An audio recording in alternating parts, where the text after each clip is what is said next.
My name is Margot, and at 32, I have built a successful career as an event planner, orchestrating perfect gatherings for others, while always ensuring my family's Christmas celebrations are flawless. This year, I was particularly excited until I accidentally overheard my mother and siblings plotting to make me the designated babysitter for 5 children without even asking me. The betrayal cut deep, but instead of confrontation, I decided on something better. Where are you watching from today? If family has ever taken you for granted, hit subscribe, because my story might just inspire your own boundaries. Family is complicated. Mine certainly, island. On the surface, we appear close-knit, the kind that gathers for Sunday dinners and never misses a birthday. But beneath that picture-perfect facade lies a dynamic that took me years to recognize. I am the middle child in our family of 3 siblings. My older sister Abigail is the perfectionist, with twin boys, 7-year-old terrors named Jackson and James, who she somehow believes are angels incarnate. My younger brother Thomas has 3 kids with his wife Penny, 9-year-old Sophie, and the younger ones, 5-year-old Emma and 3-year-old Lucas. Then there is me, perpetually single Margot, the reliable daughter who always steps up for family events. My mother Linda, widowed 5 years ago, when Dad passed from a sudden heart attack, has come to rely on me more than I sometimes think is fair. Dad was always my advocate, the one who would notice when others volunteered my time without asking. Without him, the balance shifted. My role as family coordinator wasn't something I chose, but evolved naturally from my organizational skills. I started small, helping with Thanksgiving dinner timing when Mom seemed overwhelmed after Dad died. Then it was Easter, then Christmas, until somehow every family gathering became my responsibility to plan, execute, and often finance. Meanwhile, I built my event planning business from the ground up, starting with small birthday parties and working my way to corporate events and weddings that now command premium prices. My calendar stays booked months in advance, something my family conveniently forgets when they call with last-minute requests. Last summer, Abigail called the day before her anniversary, frantic that her dinner reservation had fallen through. Could I possibly find them something? Oh, and could I watch the twins while they went out? I canceled my own plans and made calls to 3 restaurant owners who owed me favors. By 9 that evening, Abigail and her husband were enjoying a private rooftop dinner I had arranged while I supervised the twins, who refused to sleep until their parents returned at midnight. 2 months ago, Thomas needed emergency help with a school project for Sophie. His text read, "Need dinosaur diorama by tomorrow morning. Any chance you could help? We all know your crafting skills are way better than mine." I stayed up until 2 in the morning, creating a prehistoric landscape that earned Sophie an A+. My mother relies on me most of all. When the pipe burst under her kitchen sink, I was her first call. When she needed to figure out her new smartphone, I spent 4 hours walking her through basic functions. When the neighbor's tree fell on her garage, I handled the insurance claim because the paperwork overwhelmed her. For years, I accepted this role without complaint. After all, family helps family. But something changed. Last spring, when I met Jason at a charity gala, I was coordinating. He was the photographer hired to capture the event, and between his camera clicks and my clipboard checks, we discovered a connection that felt effortless. For the first time in years, I found myself excited about dating someone. Jason understood my hectic schedule because his work involved similar demands. He appreciated my organizational skills rather than exploiting them. When I talked about family obligations, he listened without judgment, but asked gentle questions that made me consider whether the balance was fair. As Christmas approached this year, I felt a new excitement. Jason and I had been dating for 8 months, and I wanted him to join our family celebration. I dropped hints during our Thanksgiving dinner mentioning that I might bring someone special this year. My announcement received distracted nods as everyone focused on the meal I had prepared. I began planning Christmas in early November, ordering specialty ingredients and handcrafting personalized ornaments for each family member. I reserved the premium ham from the butcher, who only offers 20 each season, paid for entirely from my own pocket as my gift to everyone. I researched activities the children might enjoy, creating custom coloring books with illustrations of our family traditions. My dining room became Christmas headquarters, with lists, schedules, and shopping bags organized by recipient. I spent weekends decorating my mother's house with fresh garlands and arrangements, climbing the tall ladder to place every light just so while she supervised from below with cup of hot chocolate in hand. This year would be different because I planned to introduce Jason to our traditions. I envisioned us serving dinner side by side, his presence, a quiet statement about my life moving forward. I wanted my family to see me as more than just their reliable helper. I wanted them to see the woman who had built a business, found love, and still showed up for family.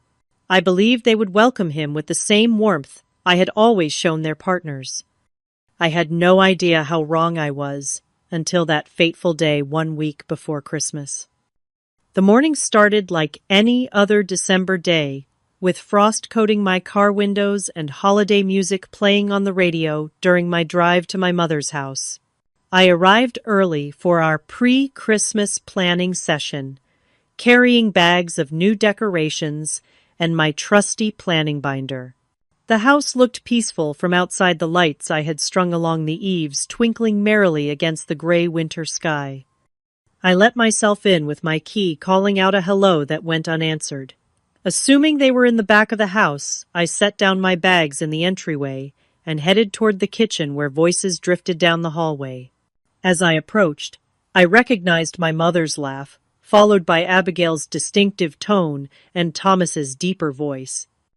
Just as I was about to turn the corner into the kitchen, my name caught my attention and I paused. My sister was speaking.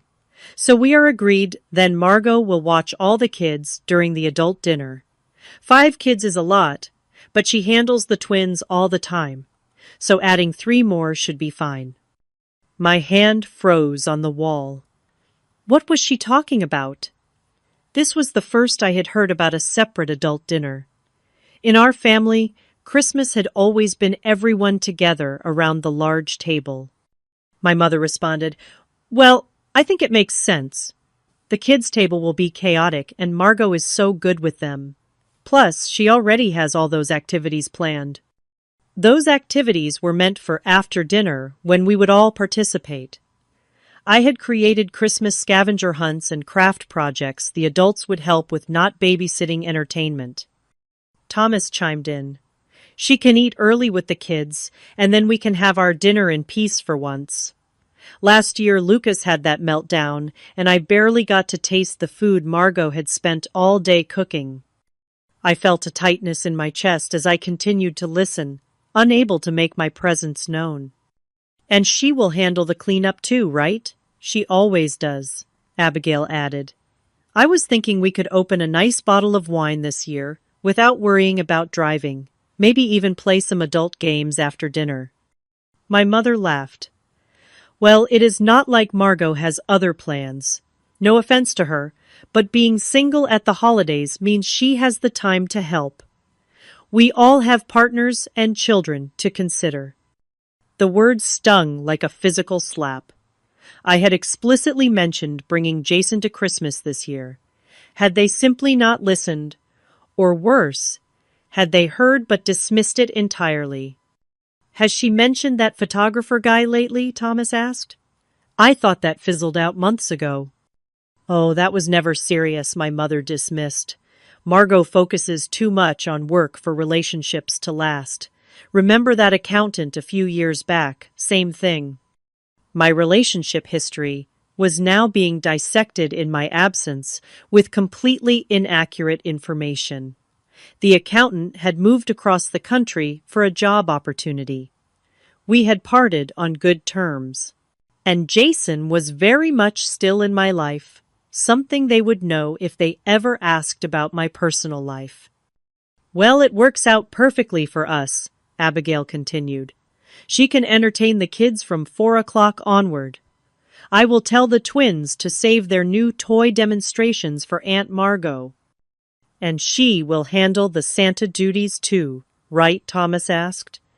"Wrapping the final gifts and arranging them under the tree after the kids go to sleep." "Of course," my mother confirmed. "Margot always does that.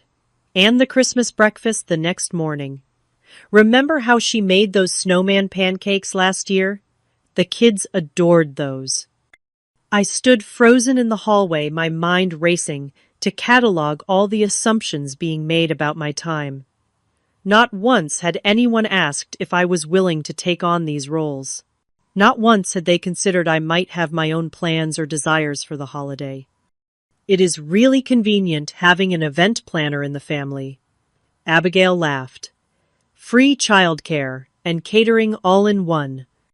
Their laughter echoed in my ears as I silently backed away from the kitchen doorway. With careful, quiet movements, I collected my bags from the entryway and slipped out the front door without making a sound. They never even knew I had been there. The drive home passed in a blur, windshield wipers, keeping time with my racing thoughts. Tears threatened, but didn't fall as anger began to replace the initial shock. I had spent years bending over backwards to create perfect family moments, and this was how they saw me, as the convenient, single woman with nothing better to do than serve their needs. As I pulled into my driveway, the first option that occurred to me was simply canceling Christmas entirely. I could claim a work emergency, or even just tell them the truth about what I had overheard. But the thought of the confrontation, the defensive responses, the inevitability of being labeled oversensitive made me hesitate. Inside my house, I stared at the Christmas command center I had created in my dining room.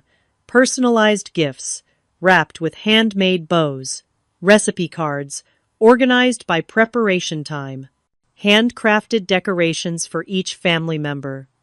Hours and hours of work, not to mention the thousands of dollars already invested in making their holiday special, all while they planned to relegate me to the kids' table, without even asking. I sank onto my couch, the weight of years of similar treatment suddenly crystallizing in my mind. The birthdays where my gift was offering to babysit. The family vacations where I somehow always ended up watching the children at the hotel pool while everyone else enjoyed excursions.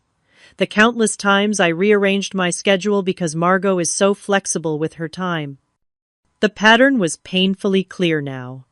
I wasn't seen as having a life of equal value to theirs. My time was considered communal property available for their convenience. As this realization washed over me, I knew something had to change. That evening, I sat in my darkened living room, surrounded by the gentle glow of Christmas lights, nursing a glass of wine, and cycling through emotions. Anger gave way to hurt, then to resignation, then back to anger in an exhausting loop. My phone buzzed periodically with texts from my mother asking where I had disappeared to, but I couldn't bring myself to respond yet. I considered my options. Direct confrontation seemed the most straightforward approach. I could call a family meeting, explain what I had overheard, and express my feelings about being taken for granted. But experience told me how that would go. Abigail would become defensive, claiming I was overreacting. Thomas would look uncomfortable and say little.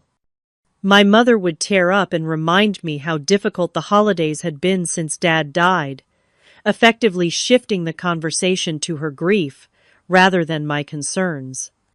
Another option was simply accepting the role they had assigned me. I had done it countless times before. I could swallow my disappointment, cancel my plans with Jason, and fulfill their expectations. The path of least resistance was well worn in our family dynamics. The third option was withdrawing completely. I could cancel Christmas, claim illness or a work emergency, and avoid the whole situation. But that felt like running away, and it would only postpone the inevitable confrontation about family expectations.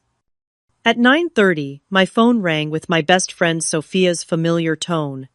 I had texted her earlier with a vague message about family drama, and she was calling to check in. Sophia had known me since college and understood my family dynamic better than anyone. "They did what?" she exclaimed after I recounted what I had overheard. "Without even asking you, that is beyond inconsiderate, Margot. It is downright disrespectful." Her validation loosened something in my chest. "I know, but this is how it always goes. They assume I will handle everything because I always have." "Because you are capable and generous," Sophia corrected. "Not because you are their personal assistant. What does Jason say about all this?" "I have not told him yet," I admitted. "We had plans to spend Christmas Eve together before joining my family on Christmas Day. Now I do not know what to do." "What do you want to do?" Sophia asked, cutting through my confusion with her characteristic directness. The question hung in the air as I considered what I truly wanted. Not what would cause the least conflict or what would fulfill my family's expectations, but what would honor my own needs and boundaries. "I want to be valued," I said finally. "I want them to recognize that my time and effort matter. I want to spend Christmas with people who see me as a whole person, not just a convenient resource." Even as I spoke, a plan began forming in my mind. It started as a small spark of possibility that grew with each passing second. I was, after all, a professional event planner. I specialized in creating experiences and solving logistical challenges. "Sophia," I said slowly, "what if I just was not there?" "You mean cancel altogether?" "No, I mean, what if I created a different Christmas for myself this year? What if instead of showing up to be their babysitter, I went somewhere else?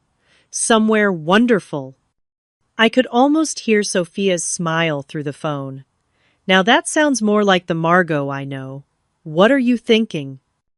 As we talked, the plan took shape. I remembered a client mentioning a last-minute cancellation at a luxury resort in the Caribbean. As an event planner, I had contacts at venues across the country and beyond. With a few calls, I could probably secure a reservation even during the holiday rush. I could be on a beach on Christmas Day. I mused, the image growing more appealing by the second. No cooking, no cleaning, no wrapping presents at midnight. "Do it," Sophia encouraged. "Book it tomorrow. You deserve a break." After ending the call with Sophia, I opened my laptop and began researching options. The resort my client had mentioned was indeed available, having had a cancellation for their premium oceanfront suite. The price was steep, but I had been saving for a kitchen renovation that could wait. This was an investment in something more important, my self-respect. With growing excitement, I reserved the suite for 5 nights starting on Christmas Eve. As I entered my credit card information, I felt a weight lifting from my shoulders. For once, I was prioritizing my own happiness. But what about Jason? Would he think I was running away from family conflict? Would he be disappointed to miss meeting my family? There was only one way to find out. Despite the late hour, I called him. When he answered, the background noise suggested he was still at a photo shoot. "Margot, perfect. Timing, I just finished up here. Everything okay. You never call this late." I took a deep breath and explained what had happened from the overheard conversation to my impulsive resort booking. "I know it is last minute," I finished, "but would you want to come with me? Spend Christmas on the beach instead of with my family drama. His response was immediate and enthusiastic. Are you kidding? That sounds amazing. And for what it is worth, what they planned to do was not okay. You deserve better treatment than that. His support solidified my resolve. There is one more thing I want to do, I told him. I still want to handle the catering arrangements for my family. That is very generous of you, considering everything he said, sounding slightly confused. Well, I replied, a smile spreading across my face. I have something very specific in mind. The next morning, I called DeLuca's, the upscale catering company I frequently collaborated with for corporate events. The owner, Anthony, was surprised to hear from me so close to Christmas. Margot, what can I do for you? Emergency client situation. Actually, Anthony, this is a personal request. I need a special Christmas dinner delivered to my mother's house, but with some very specific parameters. We discussed my requirements. An elegant adult dinner with wine pairings for 5 adults and a separate kid-friendly meal clearly labeled for children under 10. I specified that all dishes should be completely prepared, requiring only minimal heating, with detailed instructions even a cooking novice could follow. No problem at all, Anthony assured me. We can deliver everything at 4 o'clock on Christmas Day. Will you be there to receive it? No, I replied, feeling a thrill of satisfaction. I will be out of town. They will need to handle it themselves for once. With the catering arranged and the vacation booked, my plan was taking shape. I would give my family exactly what they wanted at Christmas without my interference, but on terms they never expected. Sometimes the best gift is the opportunity to appreciate what you have taken for granted. For the next few days, I maintained the illusion that everything was proceeding according to plan. When my mother called to ask why I had missed our planning session, I fabricated a story about an emergency with a client's holiday party. She accepted this without question, another reminder of how my work was simultaneously exploited and dismissed by my family. Well, you are still handling the Christmas dinner shopping, right? She asked. I gave Abigail your number to call about the twins' food allergies. They suddenly will not eat anything with red food coloring. Actually, I replied, injecting enthusiasm into my voice, I have arranged something special this year. Professional catering from DeLuca's. Everything will be delivered ready to serve. My mother's surprise was evident. Catering. But you always cook Christmas dinner. It is tradition. I thought this would be easier for everyone, I explained. More time to enjoy the holiday instead of being stuck in the kitchen. After a pause, she accepted the change with surprising ease. Well, if you think that is best, you always know how to make things special, Margot. With that hurdle cleared, I moved on to the next phase of my plan. I needed to retrieve the personal decorations and heirlooms I had left at my mother's house over the years, items that held sentimental value to me, but had somehow become communal property in the family collection. The following afternoon, I visited under the pretense of checking the catering menu. While my mother was on the phone with a neighbor, I quietly collected my grandmother's hand-painted ornaments, the stockings I had embroidered, with each family member's name, and the antique serving dishes I had inherited from my father's mother. These treasures had gradually migrated to my mother's house, because that was where we always celebrated holidays. But this year they would either travel with me or remain safely in my home. It was a small act of reclamation, but it felt significant. Throughout the week, family members contacted me with their usual requests and assumptions.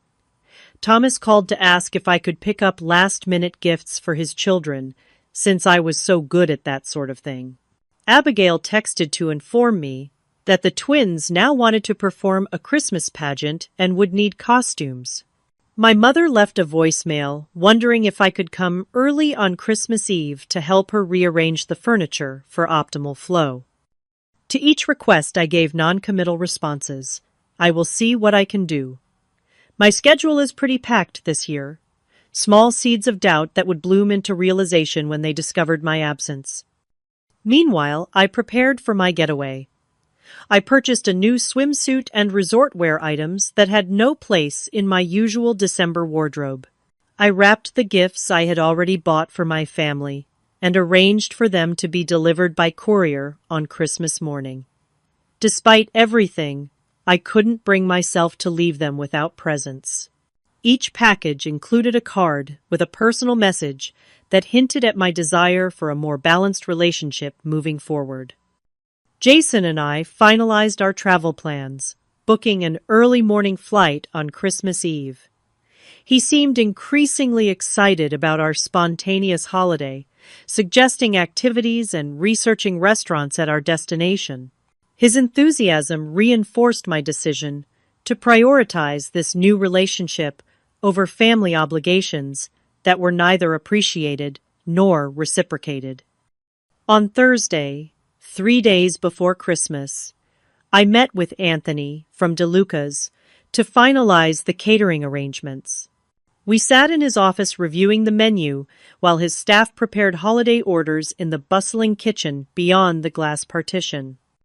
"So, to confirm," Anthony said, checking his notes, "we have the adult dinner with beef Wellington roasted winter vegetables, truffle mashed potatoes, and the chocolate hazelnut torte for dessert, wine pairings included. Then the kids' meal with chicken tenders, mac and cheese, steamed broccoli, and Christmas cookies, all labeled and with heating instructions." "Perfect," I nodded. "And you have the delivery address and time, 4 o'clock on Christmas Day."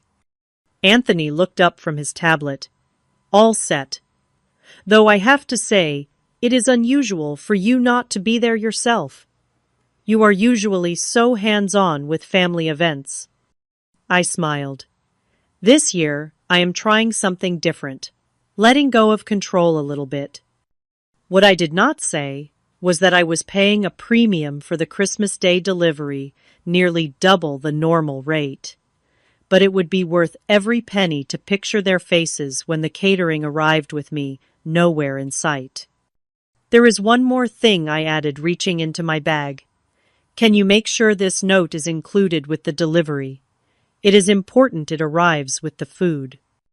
Anthony accepted the sealed envelope with my mother's name written in my neat handwriting. "No problem at all. Anything else I should know?" "Just that payment has been handled in full, including gratuity for the delivery staff. They will not need to provide anything except their signature." That evening I attended what would be my last family dinner before Christmas. My mother had invited everyone for a casual meal of takeout pizza, a stark contrast to the elaborate holiday feast that was typically expected of me. As we gathered around the table, I noticed the subtle ways my family continued to take my presence for granted. Thomas handed his youngest to me, without asking when the child became fussy. Abigail discussed Christmas Eve plans that apparently included me supervising a gingerbread house competition for the children. My mother mentioned that she had told the neighbors I would be happy to walk their dog while they visited family on the other side of town. Not once did anyone ask about my plans or preferences. Not once did they notice my unusual quietness or the way I deflected questions about Christmas Day logistics. They were so accustomed to my accommodation that they could not see the changes already in motion. As I drove home that night, I felt a mixture of sadness and resolve. I loved my family deeply, but patterns established over years would not change without a significant disruption. Sometimes, love meant creating uncomfortable situations that ultimately led to growth. And sometimes, self-respect required stepping back from those who could not see your worth. The next day, I packed my suitcase with sunscreen and sundresses, an act that felt rebellious in the December chill. I confirmed our airport car service and printed our boarding passes. Everything was in place for our Christmas escape. That night I turned off my phone earlier than usual, unwilling to field any last-minute requests from family members. Tomorrow would bring either understanding or chaos. Either way, I was ready for a new kind of Christmas. The morning of December 24th dawned clear and cold winter sunlight glinting off frost-covered lawns as our car service navigated the quiet streets toward the airport. Jason sat beside me, thumbing through the resort information on his phone, while I gazed out the window at holiday decorations adorning the houses we passed. "Second thoughts?" he asked, noticing my pensive expression. I considered the question carefully before answering, not about going, just wondering how they will react when they realize I am really not coming. My phone had remained off since the previous evening, and I planned to keep it that way until we reached the airport. The temporary disconnection felt both liberating and anxiety-inducing, like removing a splinter that had been embedded for so long it had become part of me. The airport bustled with holiday travelers, harried parents corralling excited children, while couples and solo travelers moved with purpose toward their gates. We checked our bags and navigated security with surprising ease, finding ourselves with time to spare before boarding. In an airport cafe decorated with tinsel and miniature trees, I finally powered on my phone. As expected, the notifications began flooding in immediately. 6 missed calls from my mother, 4 from Abigail, 3 text messages from Thomas asking if I could pick up batteries on my way over, voicemails accumulating in rapid succession. I scrolled through the messages with a strange detachment as though reading about someone else's family drama. The most recent text from my mother sent a chill through me. Despite the airport's overactive heating system, "Margot, where are you? We are waiting to start the Christmas Eve breakfast. The children are asking for your cinnamon rolls." The cinnamon rolls I had never agreed to make. The breakfast I had never agreed to attend. The expectations piled upon assumptions, piled upon years of compliance. "They still have no idea," I murmured, showing Jason the messages. His eyebrows rose as he scanned the increasingly frantic texts. "When are you going to tell them?" Now I decided, my finger hovering over my mother's contact information, but just enough to let them know not to expect me for babysitting duties. I composed a brief message. "Will not be available for childcare during Christmas dinner tomorrow. Enjoy your adult-only meal. Love, Margot." Deliberately vague. Nothing about where I was, or the fact that I would not be present for any of the festivities, just enough to disrupt the plan I had overheard. Within seconds of sending the text, my phone began ringing with my mother's call. I let it go to voicemail twice, before finally answering on the third attempt. "Margot Elizabeth, where are you?" My mother's voice carried the sharp edge of someone unused to having her expectations thwarted. "Good morning, Mom," I replied calmly, signaling to Jason that this was the call. He gave me an encouraging thumbs up. "Do not good morning me, young lady. The children are waiting for breakfast and we need to finalize the schedule for tonight's activities. Why aren't you here?" I took a deep breath, centering myself in the bustling airport terminal. "I am not coming, Mom. Not today, and not tomorrow." The silence that followed stretched for several seconds before she responded, her voice suddenly uncertain. "What do you mean, not coming? Of course you are coming. It is Christmas." "I overheard your conversation last week." I explained, keeping my voice level, despite the adrenaline coursing through my system. "The one where you and Abigail and Thomas decided I would be the babysitter for all 5 kids during your adult-only dinner. The one where you all laughed about me being single and having nothing better to do." Another weighted silence. When she spoke again, her tone had shifted from indignation to placation. "Oh, Margot, you misunderstood. We were just trying to figure out the logistics. Of course we want you at the adult dinner too. You are being oversensitive. Am I? Because it sounded pretty clear to me. And it fits a pattern, Mom. You all make plans for my time without asking, as if it belongs to you by default. As if my life and my choices matter less than everyone else's. That is ridiculous, she protested, but with less conviction. Where are you now? Just come over, and we can discuss this in person. I am at the airport, I replied, watching as our flight began the boarding process. My flight leaves in 30 minutes. Airport. Her voice rose in pitch. What flight? Where are you going? On vacation. With Jason. The photographer you all assumed I was no longer seeing. On Christmas Eve, Margot, you cannot be serious. What about dinner tomorrow? What about the children's presents? What about all the traditions you always handle? The boarding announcement echoed through the terminal, calling our group to the gate. That is the thing, Mom. They became my responsibility without anyone asking if I wanted that role. This year, I am choosing something different. Her tone shifted again this time to barely contained panic. But what about dinner? I have not prepared anything. I thought you were handling everything like always. The catering will be delivered at 4 tomorrow, I explained. Everything is paid for with detailed instructions. Adult dinner for 5 kids' meals clearly labeled.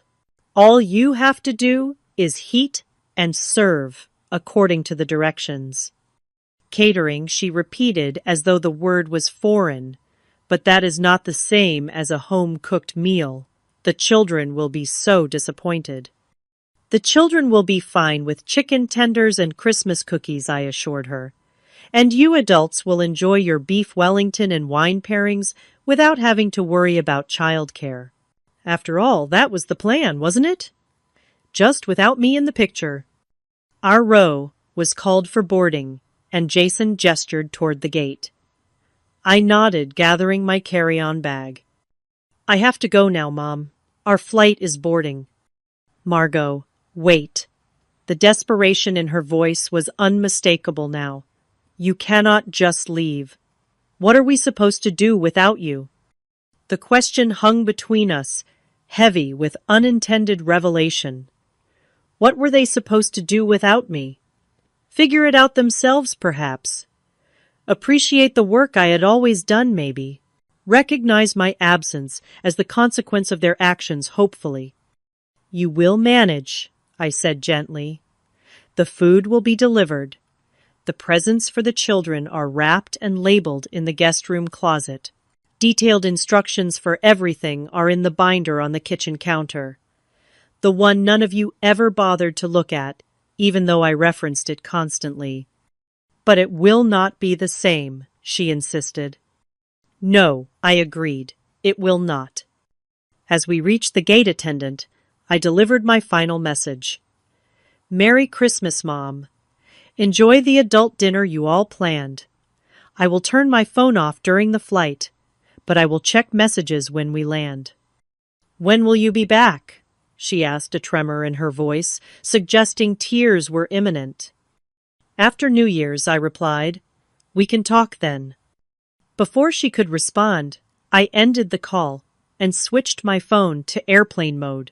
As Jason and I found our seats on the plane, I felt a complex mixture of emotions, guilt at disrupting the family holiday anxiety about the confrontation to come, but underlying it all, a profound sense of liberation.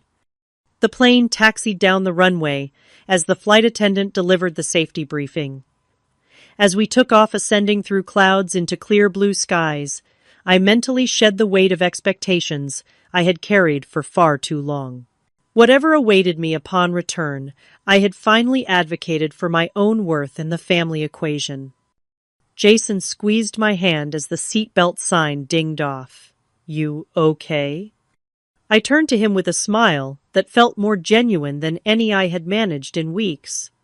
I am now. Merry Christmas to us. As our plane soared south toward sunshine and new traditions, I left behind the snow, the family drama, and years of unreciprocated accommodation. For once, Christmas would be about joy rather than obligation. And perhaps when the dust settled, my family would understand why this stand had been necessary all along. Christmas morning broke with golden sunshine streaming through the curtains of our oceanfront suite, a stark contrast to the snow-covered landscape I had left behind. I padded onto the balcony, coffee in hand, watching early morning swimmers brave the gentle waves while palm trees swayed in the breeze. The peaceful scene bore no resemblance to what would normally be happening at my mother's house, children racing downstairs at dawn, adults struggling to function without caffeine, and me orchestrating the carefully timed chaos of present opening and breakfast preparation. Jason joined me on the balcony, wrapping his arms around my waist. "Merry Christmas! Any regrets about being here instead of there?" I considered the question seriously. Surprisingly, no. I miss the good parts, of course. The children's excitement. The moment when everyone opens the perfect gift I found for them. But the relief of not being responsible for everyone's happiness today outweighs all of that.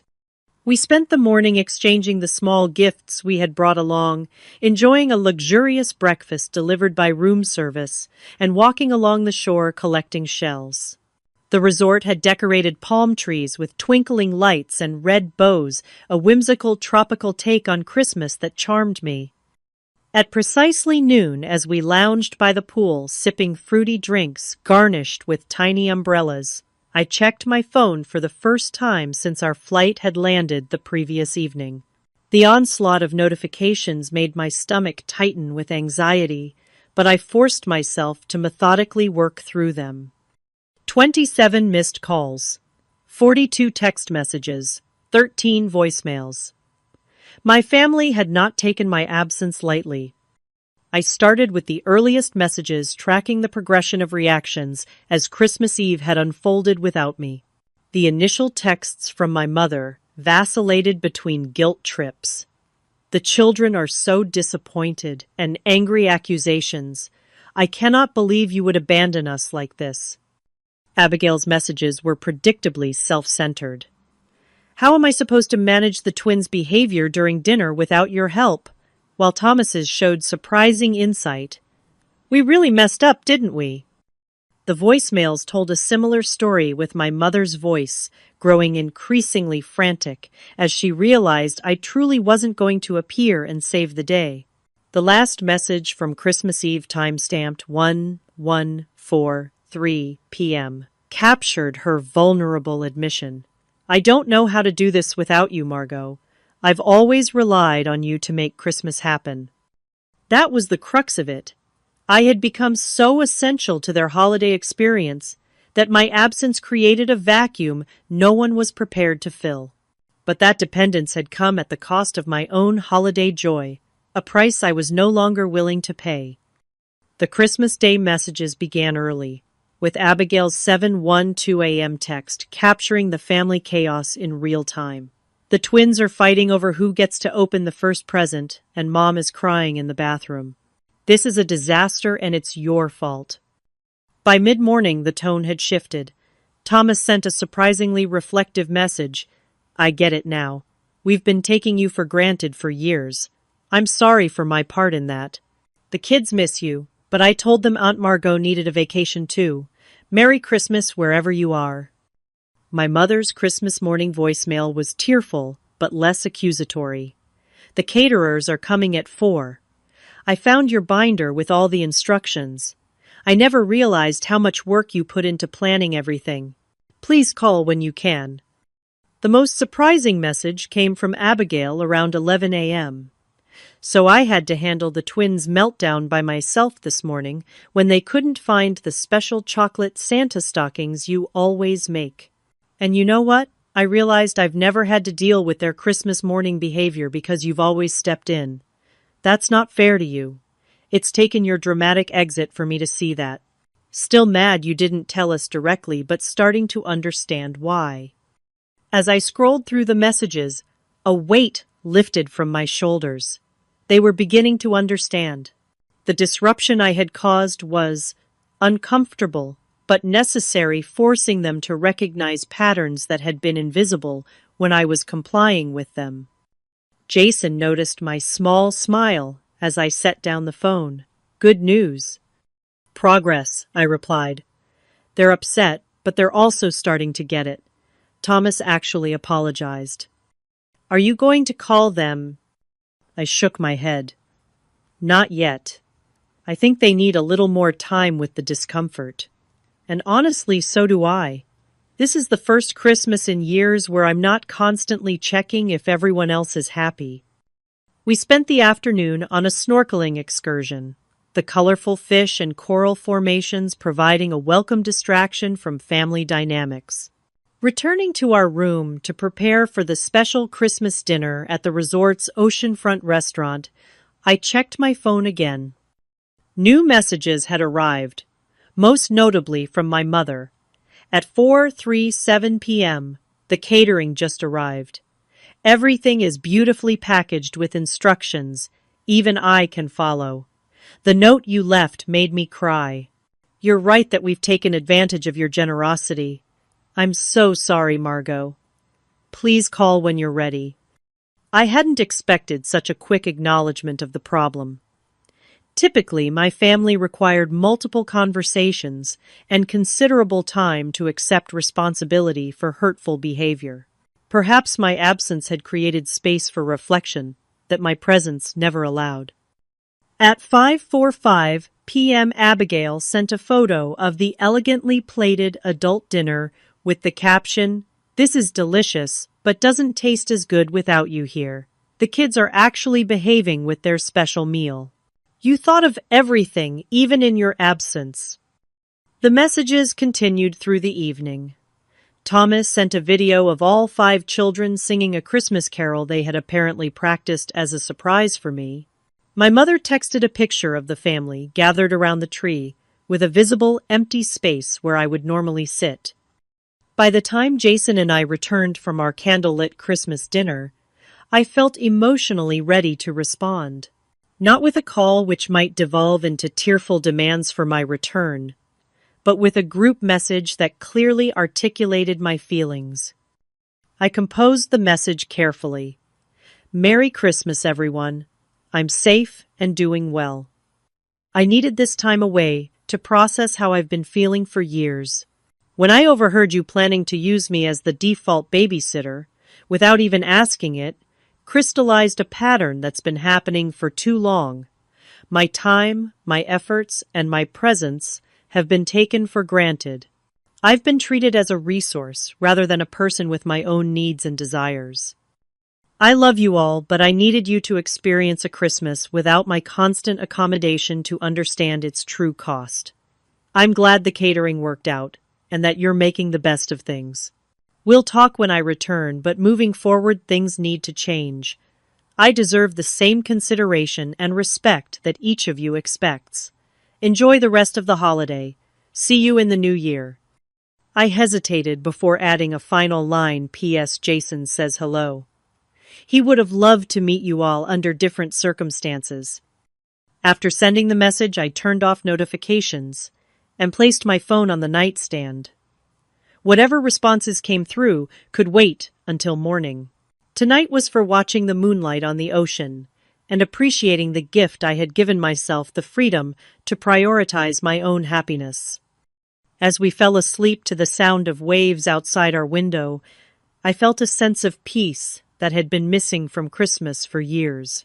Sometimes the most loving thing you can do for both yourself and others is to step away and create space for change. My family's initial reactions suggested they were capable of the growth I hoped for, but only time would tell if this disruption would lead to lasting transformation in our dynamics. Either way, I had taken the first crucial step toward a more balanced relationship with the people I loved. And that was a Christmas gift worth celebrating. 3 weeks after Christmas, I unlocked the door to my condo, wheeling my suitcase across the threshold into the familiar space that somehow felt different after my time away. The extended vacation with Jason had transformed into an exploration of local culture beyond the resort boundaries, with impromptu day trips to coastal villages and evenings, sampling regional cuisine at restaurants where tourists rarely ventured. The experience had been restorative in ways I hadn't anticipated, providing not just an escape from family obligations, but a rediscovery of my own curiosity and spontaneity. The first family gathering after my return was scheduled for the following Sunday, a birthday celebration for my nephew Lucas.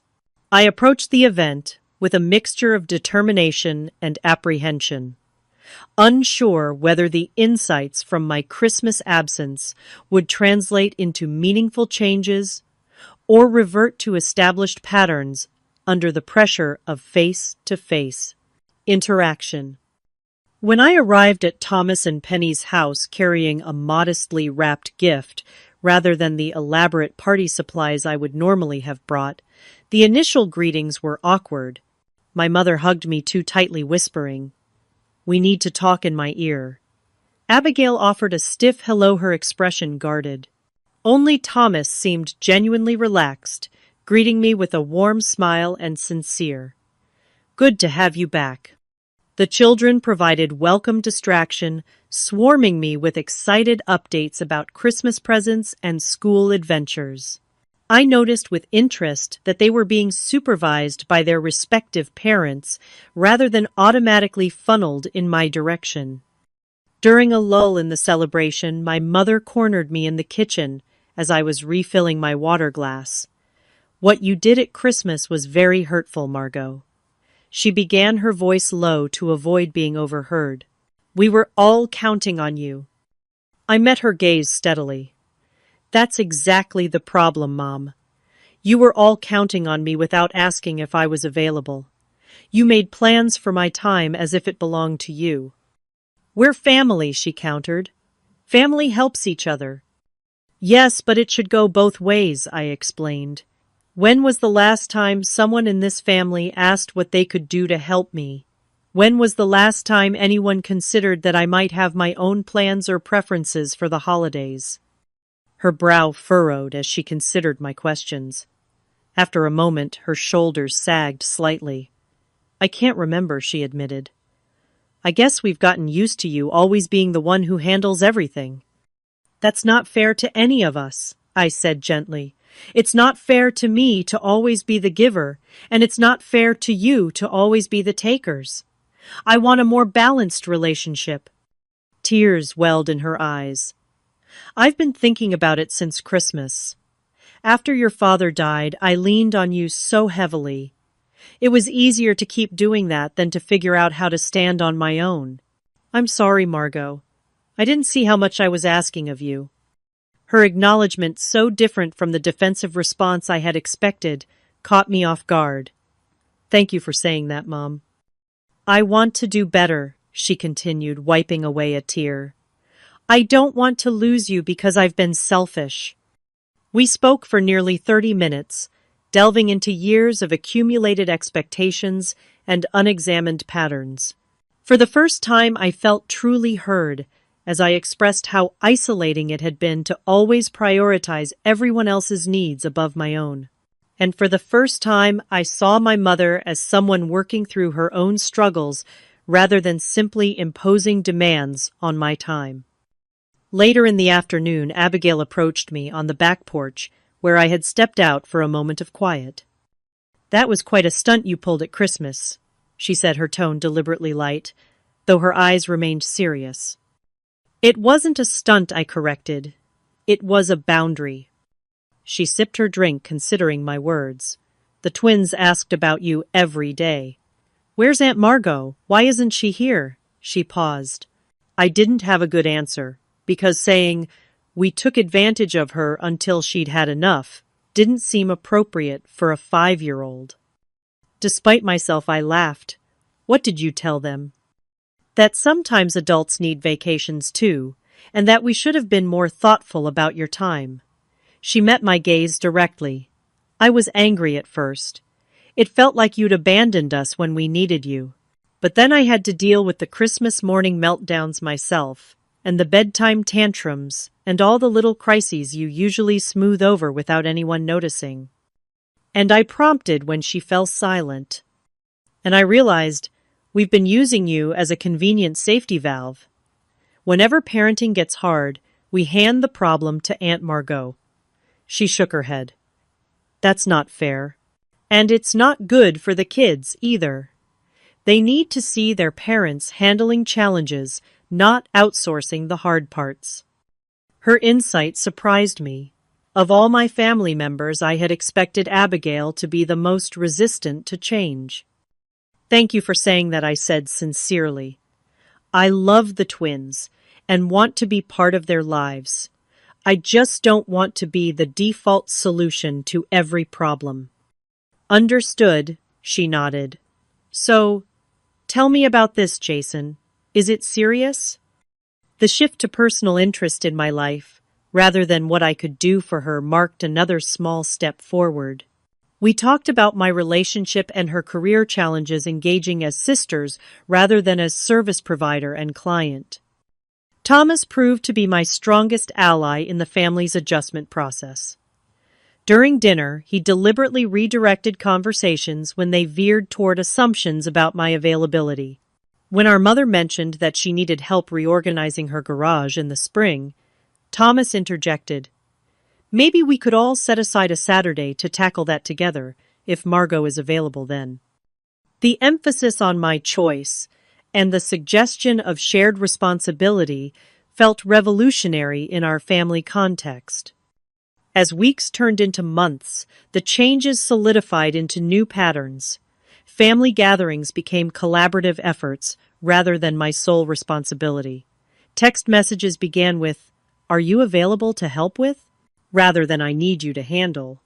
My mother started taking community classes to build her own social network rather than relying exclusively on her children for companionship. My relationship with Jason flourished in the healthier environment I had created by establishing boundaries. He joined several family gatherings where he was welcomed with genuine interest rather than the perfunctory acknowledgement I had feared. His outside perspective helped me recognize when old patterns threatened to resurface, and his support reinforced my commitment to maintaining a balanced relationship with my family. By the following Christmas, the transformation was remarkable. Planning began with a family meeting in November, where responsibilities were divided equally among all adult members. My mother hosted, Thomas handled the children's activities. Abigail managed the gift exchange, and I coordinated the meal, but with significant contributions from everyone. On Christmas Eve, as we all gathered in my mother's living room, with carols playing softly and children excitedly arranging cookies for Santa, I found myself experiencing the holiday joy that had been missing for years. Without the burden of sole responsibility, I could be present in the moment, appreciating the connections that had always been the true purpose of our gatherings. "Best Christmas ever," Jason whispered as we watched the family scene unfold. "Because I'm not exhausted from making it perfect for everyone else," I agreed. Later that evening, as the children finally settled into sleep and the adults enjoyed a quiet moment around the tree, my mother raised her glass in a toast. "To Margot," she said, her eyes meeting mine with understanding, "who taught us that loving someone means respecting their boundaries, not just accepting their sacrifices. Thank you for having the courage to show us a better way to be family." The journey hadn't been easy. There had been moments of regression, uncomfortable conversations, and the challenging work of establishing new expectations. But the result was worth every difficult moment. A family that functioned through mutual respect, rather than convenient exploitation, and relationships that nourished rather than depleted. As I looked around at the faces of those I loved, I understood that sometimes the greatest act of love is standing up for your own worth. In doing so, you create the possibility for relationships built on mutual care rather than imbalanced obligation. The empty chair I had left the previous Christmas had made space for growth that benefited everyone. So, if you've ever found yourself giving and giving while receiving little in return, remember that setting boundaries isn't selfish, it's necessary. Your time, your effort, and your presence are valuable gifts that deserve to be recognized and appreciated. And those who truly love you will rise to meet the standard you set. Have you ever had to establish boundaries with loved ones who were taking you for granted? Share your experience in the comments below. And if this story resonated with you, please hit like and subscribe for more stories about navigating complicated relationships with courage and self-respect. Thank you for listening, and remember, sometimes the best gift you can give yourself is the courage to say enough.